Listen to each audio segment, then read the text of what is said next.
आज मैं आपके लिए संस्कृत व्याकरण के विसर्ग संधि को लेकर आई हूँ।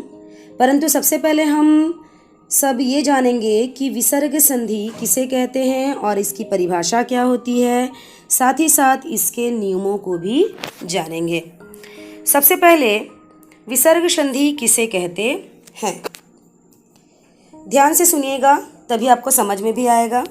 यदि विसर्ग का मेल स्वर के साथ हो या विसर्ग का मेल व्यंजन के साथ हो और परिवर्तन विसर्ग में हो तो उसे विसर्ग संधि कहते हैं, या उनमें कोई विकार उत्पन्न हो या बदलाव हो तो हम उसे विसर्ग संधि के नाम से जानते हैं। यह इसकी क्या हो गई, परिभाषा। इसे क्या कह सकते हैं हम, परिभाषा। विसर्ग के नियम।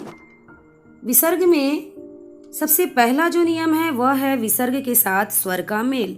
आप यहाँ दे सकते हैं कि विसर्ग के बाद उ है, अर्थात क्या है, स्वर है, और यह क्या बन रहा है, राम उवाच, रामः धन उवाच, राम उवाच।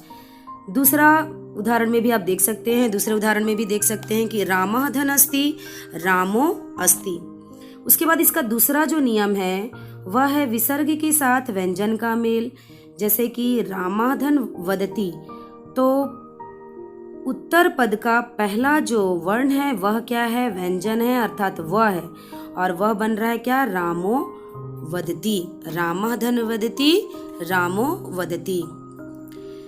यह हुआ विसर्ग संधि किसे कहते हैं, या आप कह सकते हैं उसकी परिभाषा क्या होती है और उसके नियम। अब हम आगे बढ़ते हैं कि विसर्ग संधि के भेद।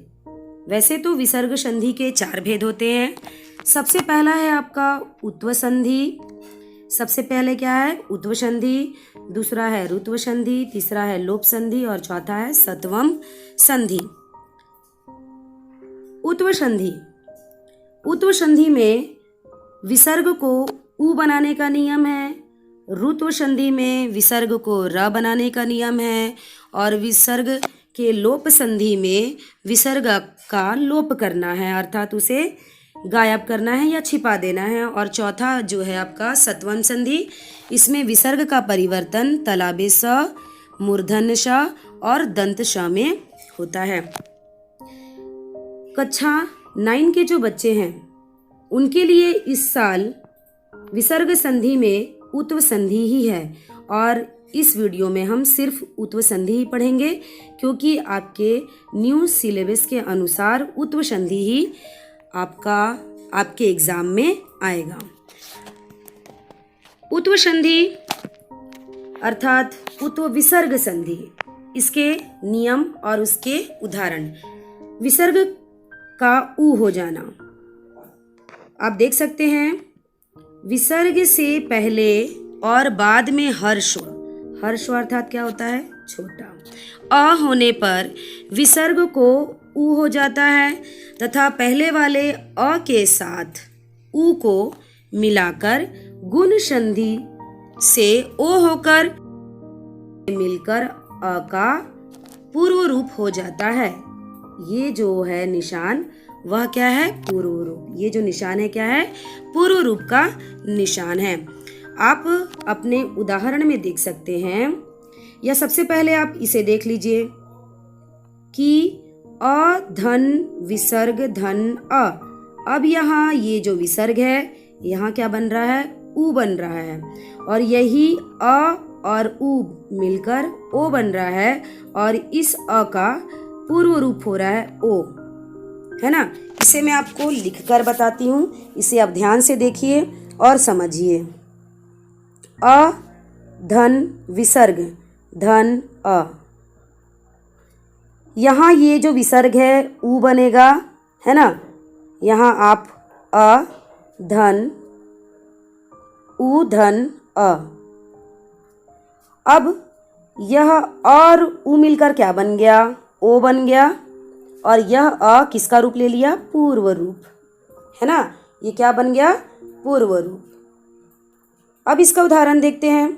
जैसे कि आप देख सकते हैं प्रथम धन अध्याय, यहाँ विसर्ग से पहले अ है, जैसे कि यहाँ दिया हुआ है, और विसर्ग के बाद भी क्या है, अ है, और ये बन जा रहा है प्रथमो अध्याय, क्योंकि विसर्ग से पहले जो अ है वह अ और विसर्ग मिलकर उ, और उ और अ मिलकर क्या बन जा रहा है, ओ, अर्थात प्रथमो अध्याय।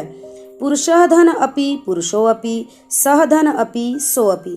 इसी प्रकार से बहुत सारे उदाहरण दिए हैं जिसको आपको समझना है और लिखना भी है। अब आगे बढ़ते हैं। इसका दूसरा जो नियम है वह है विसर्ग का उ ही है, इसको बनाना है, पर इसमें यदि विसर्ग से पहले अ हो और उसके बाद हर्ष, इस हर्ष का अर्थ क्या होता है, किसी भी वर्ग का तीसरा चौथा या पांचवा वर्ण।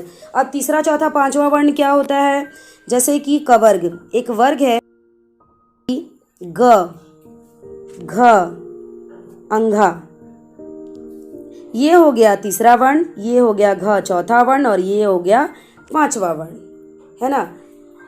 तो यदि विसर्ग से पहले अ हो और उसके बाद हर्ष वर्ण हो, अर्थात किसी भी वर्ग का तीसरा चौथा पांचवा वर्ण हो, या फिर य र ल व में से कोई वर्ण हो, तो विसर्ग को क्या हो जाता है, उ हो जाता है।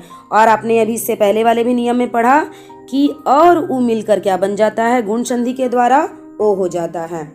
सीधे और सरल शब्दों में आप कह सकते हैं कि अ और उ मिलकर ओ बन जाता है। जैसे कि आप उदाहरण में देखिए, छात्राधन हस्ति छात्रो हस्ति, क्योंकि पूर्व पद में अर्थात पहला पद में जो अंतिम वर्ण के बाद विसर्ग के है और ये अ है, त्र में क्या है, अ है, तो अ और विसर्ग मिलकर क्या बन गया, ओ हो गया, और उसके बाद वाला पद वैसा का वैसा ही उतर जाएगा, अर्थात छात्रो हस्ति।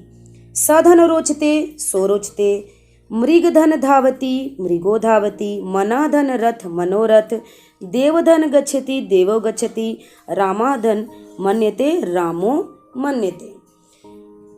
ये सारा आप अपने कॉपी में लिखिए और ध्यान से सुनिए और समझिए।